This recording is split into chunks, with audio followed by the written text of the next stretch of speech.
Buen día, comenzamos una nueva clase de la asignatura variable compleja. En esta oportunidad para empezar una nueva unidad que tiene que ver con los desarrollos en series. La variable compleja, eh, realmente el estudio de las funciones de variable compleja, nosotros hemos hecho todo un estudio de lo que son las funciones de variable compleja, de cómo se realizan las operaciones de derivación, de integración, y nos falta una componente principal dentro del análisis que es la posibilidad de desarrollar funciones en series. Cosa que tenemos alguna experiencia de nuestros cursos previos, particularmente les voy a pedir que se acuerden de lo que veían en análisis matemático 1 sobre la posibilidad de desarrollar funciones de variable real en series de potencias. Aquí vamos a tratar de hacer un estudio intensivo que sea una prolongación de esos conocimientos hacia el campo complejo. Les aviso desde ya que aquí es donde más diferencias aparecen en relación al estudio de desarrollos en serie. Es decir, se trata de una generalización, lo que vamos a ver es una generalización, pero realmente con conceptos verdaderamente nuevos, a los cuales van a colaborar todo nuestro estudio de topología, sobre todo en el plano complejo que hemos hecho hace un tiempo. Así que lo que nos proponemos es ver bajo qué condiciones una función es desarrollable en serie de potencias, qué rol juega la analiticidad y, en fin, qué características tienen las funciones que son desarrollables en series de potencias. Así que vamos a empezar ese estudio ahora.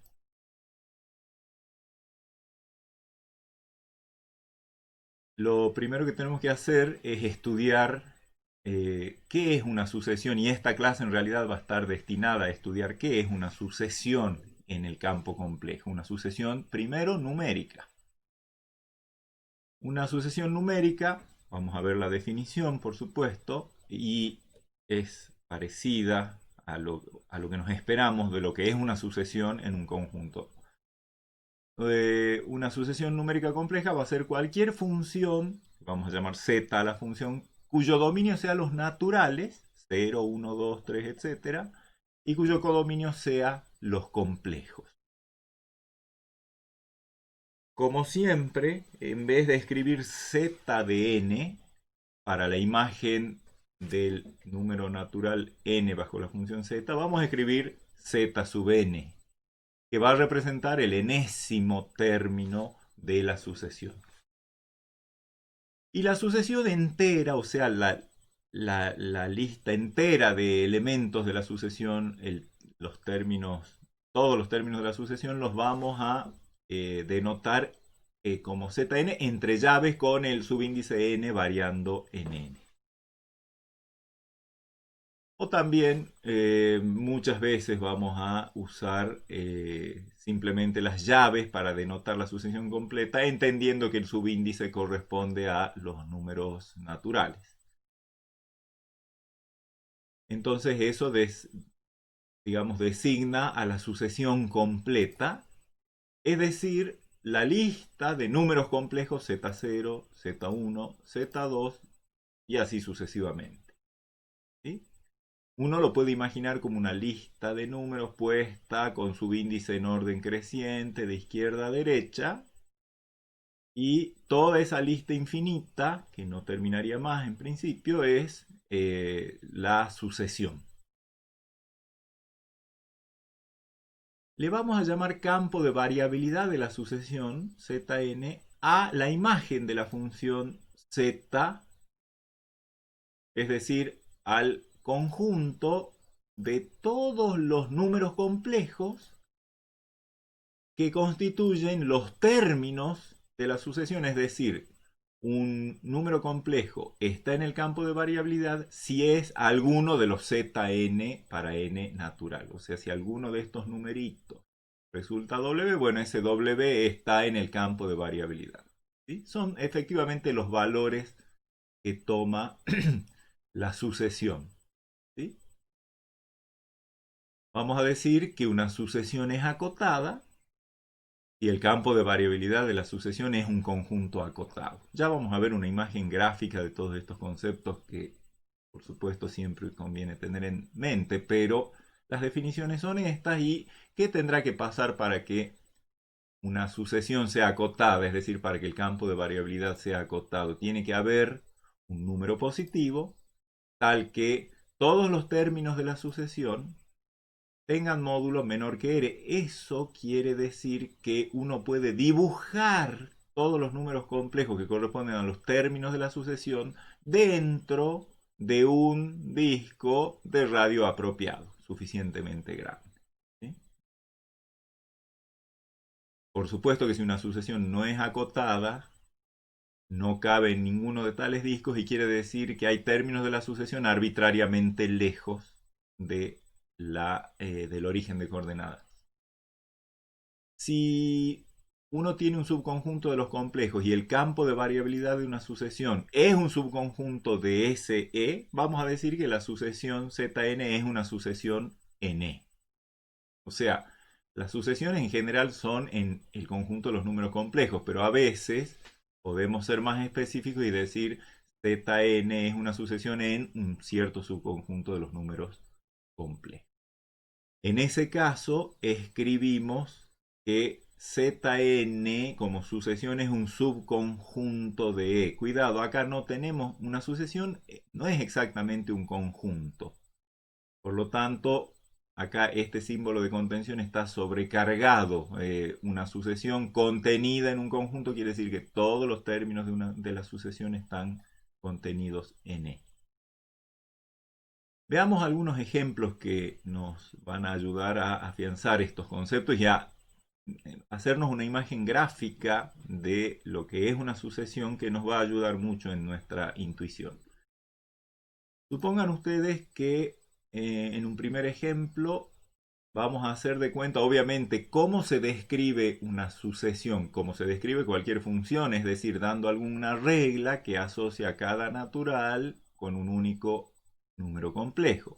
Esa regla generalmente, pero no siempre, puede ser una fórmula, como estos ejemplos que vamos a ver acá.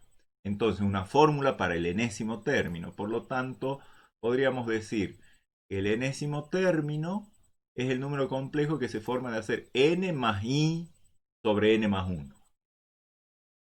Veamos qué quiere decir eso.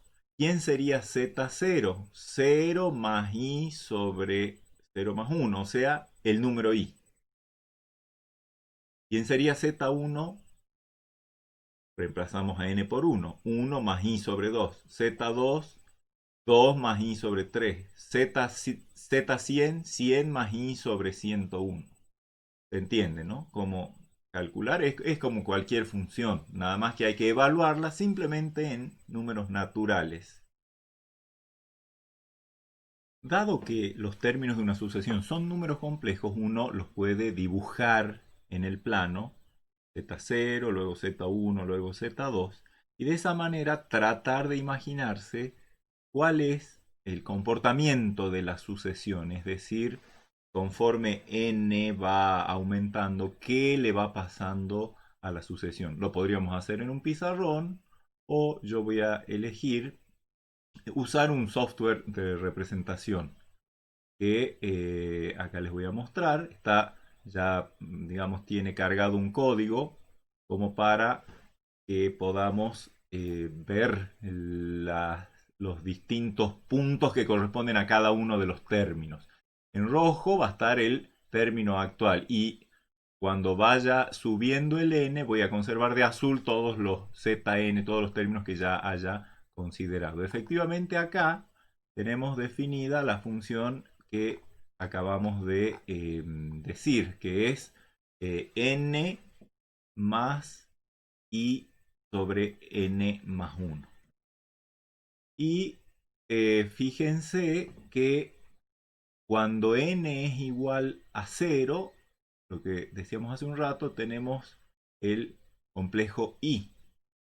Cuando n sea igual a 1, 1 más i sobre 2. Eso lo vamos a ir desplazando al 1 con esta barra de desplazamiento. Y fíjense que entonces el Z0 ha pasado a estar en azul y el Z1, que es el término actual, el que estamos considerando, está en rojo. Z2, Z3, Z4, Z5. Si uno se imagina que el n en realidad es como una especie de pasaje del tiempo o una variable tiempo, Zn se podría interpretar en ese caso como las posiciones que ha ido ocupando alguna partícula que se va desplazando así por fotos, cada un segundo, en dónde ha estado esa partícula. Y en este caso la partícula se va, ¿qué le va pasando? La parte real de la partícula, que recuerden que es n, va aumentando conforme n crece. N igual a 6, n igual a 7. La parte imaginaria es i sobre n más 1, o sea que esa se va haciendo cada vez más cercana al cero conforme n va creciendo. Y tenemos una especie de figurita mental de lo que hacen los términos de esta sucesión. Creo que todos nos podemos imaginar que para n suficientemente grande, muy grande, la parte real va a estar lejos y la parte imaginaria va a estar cerquita del eje, o sea, va a ser, ser muy cercana, cada vez más cercana a cero.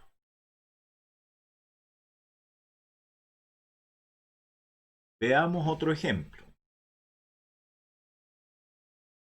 Aquel en el que el enésimo término está determinado por la fórmula i a la n sobre n más 1. Esto define bien un número complejo para cada número natural n. Por ejemplo, para n igual a 0, sería i a la 0 sobre 1. I a la 0 es 1, 1 sobre 1, 1. O sea, el z0, si uno evalúa esto en 0, para n igual a 0, queda igual a 1. Para n igual a 1, sería i sobre 2. Para n igual a 2, sería i cuadrado, o sea, menos 1 sobre 3, menos un tercio. Y así sucesivamente. Veamos en nuestro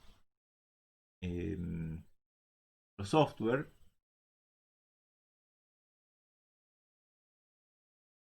ese comportamiento. Para n igual a 0 estamos en 1, como decíamos hace un rato, y a medida que incrementamos el n igual a 1 es i sobre 2, como decíamos hace un rato, el n igual a 2 es menos un tercio, para n igual a 3 sería i cubo sobre 4, pero i cubo es menos i, o sea, menos un cuarto de i, que anda por acá. Fíjense entonces, la partícula, o la mosca le podrían llamar también, empezó acá, al instante siguiente estuvo acá, al instante siguiente acá, al instante siguiente acá. Veamos qué le pasa a largo plazo a la mosca.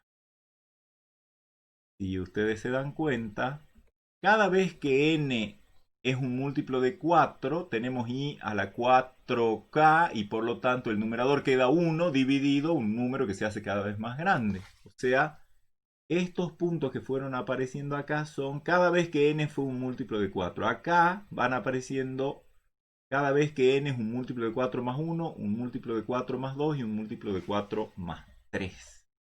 Fíjense entonces, esta mosca, por cualquiera de esos 4 caminitos, se va acercando al cero. Nunca va a llegar a cero, o sea, la fórmula de Zn para ningún n natural me va a dar cero, pero para n suficientemente grande la mosca ya se estabilizó, se estabiliza tan arbitrariamente cerca del cero como uno quiera, a condición de elegir n suficientemente grande. Nunca llega a cero, pero digamos que tiende a quedarse en el cero. Algo hay en el cero que le gusta a esa partícula, pero bueno, como sea, por la razón que sea, la sucesión así definida nos lleva a un comportamiento de este estilo. ¿De acuerdo? Y veamos un tercer ejemplo que es aquel en el cual la fórmula que define al enésimo término distingue si n es par o impar. Si n es par, el Zn es 0. Si n es impar, el Zn es 1 más i por n. Es decir, parte real del complejo Zn.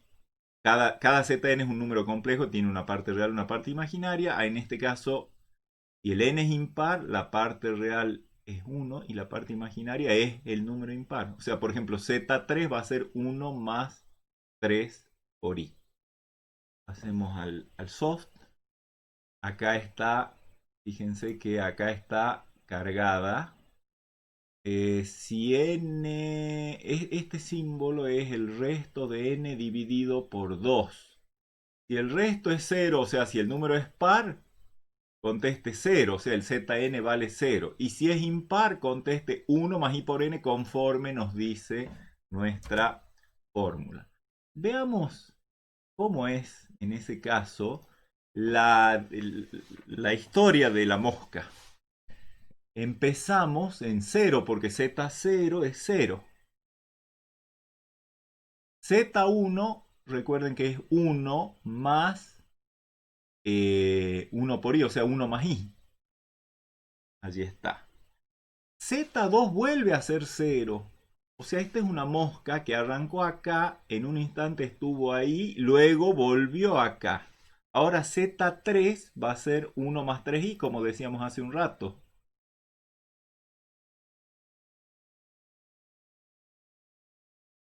Ahí está. Z4 vuelve a ser 0. Observen ustedes, estamos en 0. Z5 pasa a ser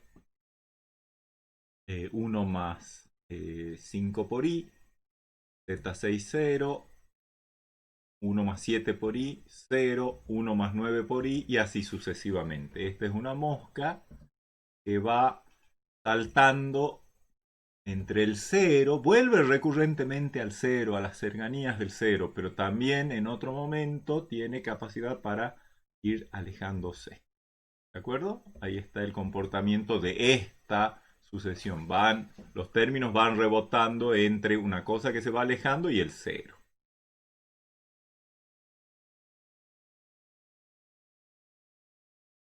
Entonces,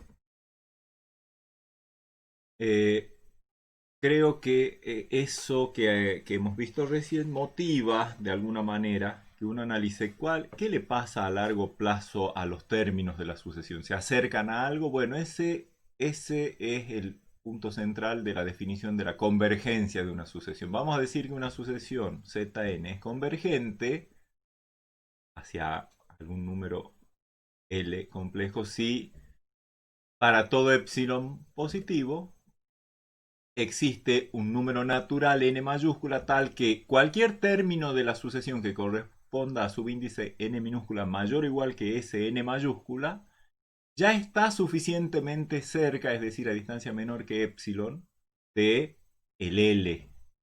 O sea, L menos Zn en módulo es menor que epsilon. Fíjense que esta definición es exactamente la misma que la que usábamos de convergencia de una sucesión de números reales. Nada más que acá la cercanía esta, que de alguna manera denota entornos, esto es en el plano complejo.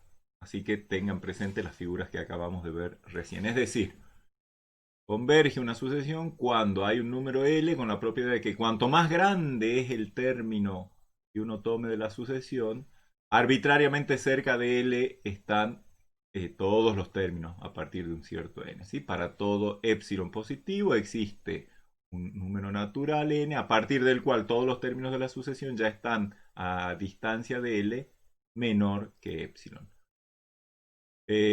Para indicar este hecho usamos la clásica notación de que el límite cuando n tiende a infinito de Zn es el número L. O bien que Zn cuando n se va a infinito tiende o converge a L. Y fíjense que Esta condición del límite de Zn ser igual a L, o sea, de cumplirse todo esto, de que para todo epsilon, a partir de un n en adelante, todos los términos ya están a distancia de L menor que epsilon, se puede expresar también en términos de convergencia de números reales de la siguiente manera.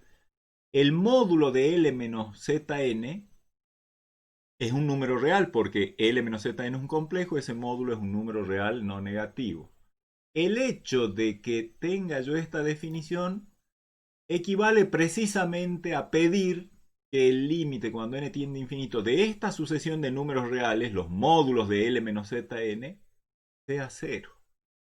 Tengan presente esto. Fíjense, si estos son números reales, esta es una sucesión de números reales.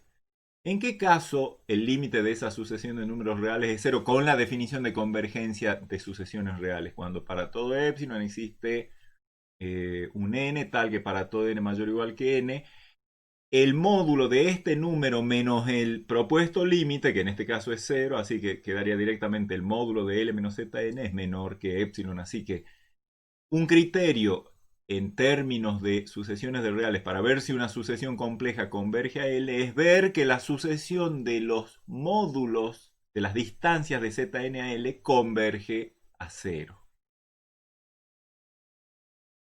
Tenemos también el concepto de lo que en complejos es una sucesión de Cauchy, que es exactamente la misma idea, excepto que en otro mundo, en otro contexto, en un plano, no en una recta. Vamos a decir que una sucesión es de Cauchy si para todo epsilon positivo existe un número natural n tal que dos términos cualesquiera con subíndice mayores o iguales que el n están a distancia menor que epsilon. O sea, para m y n suficientemente grande, la distancia entre zm y zn es pequeña, tan pequeña como uno quiera, arbitrariamente pequeña. Eso es el concepto de sucesión de Cauchy. Uno se pregunta si una sucesión de Cauchy es convergente y si una sucesión convergente es de Cauchy. Vamos a llegar a esa conclusión dentro de un ratito nada más.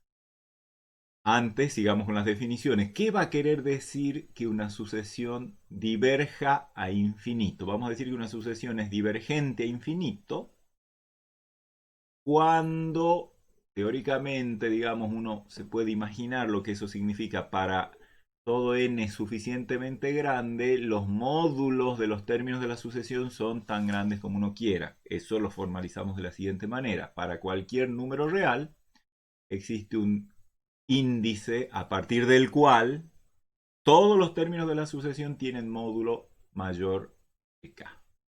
El módulo de Zn es mayor que k. O sea, el módulo de los términos se hace arbitrariamente grande a condición de tomar n suficientemente grande. Y escribimos en este caso el límite cuando n tiende a infinito de la sucesión Zn es, por supuesto, infinito. Estas son las definiciones que hacen a lo que nos va a interesar de la convergencia. Uno se puede preguntar, ¿qué pasa con la convergencia de las sucesiones que acabamos de estudiar recién?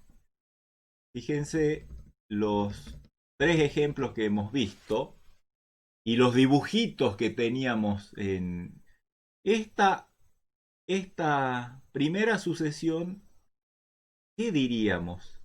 Y diríamos que cuando n se hace cada vez más grande, esto se parece a cero, pero esto se hace cada vez más grande, quiere decir que el módulo es cada vez más grande, tan grande como yo quiera. Este sería un ejemplo de sucesión que diverge a infinito. Y piensen en el dibujo que hemos hecho de la partícula, y esa partícula se va alejando, alejando, alejando del cero a distancias cada vez más grandes y arbitrariamente grandes.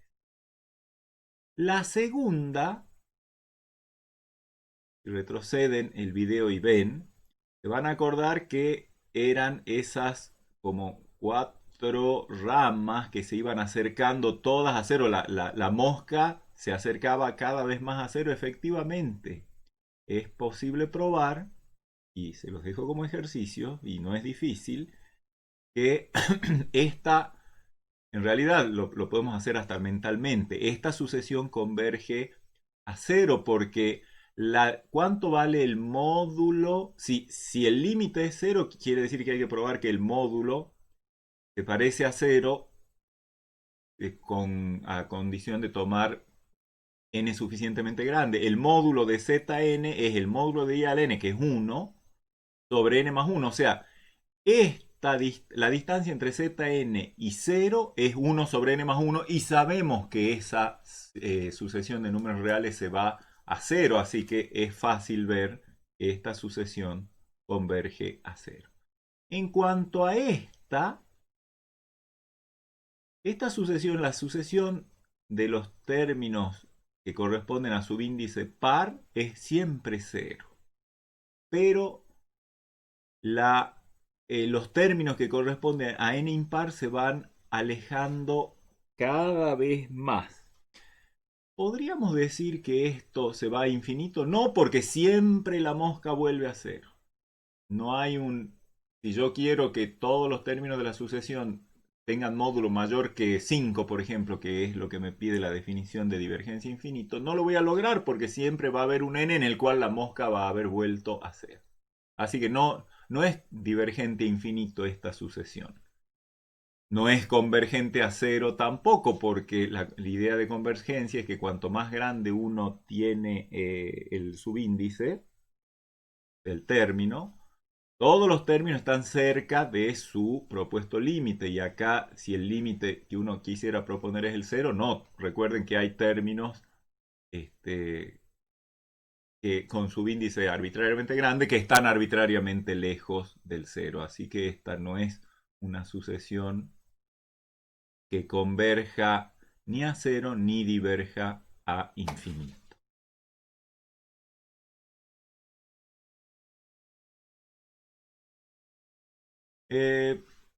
Entonces quisiéramos algunos criterios, sobre todo algunos criterios que nos guíen gráficamente para entender cuándo una sucesión converge. Acá vamos a analizar algunas cuestiones de ese estilo.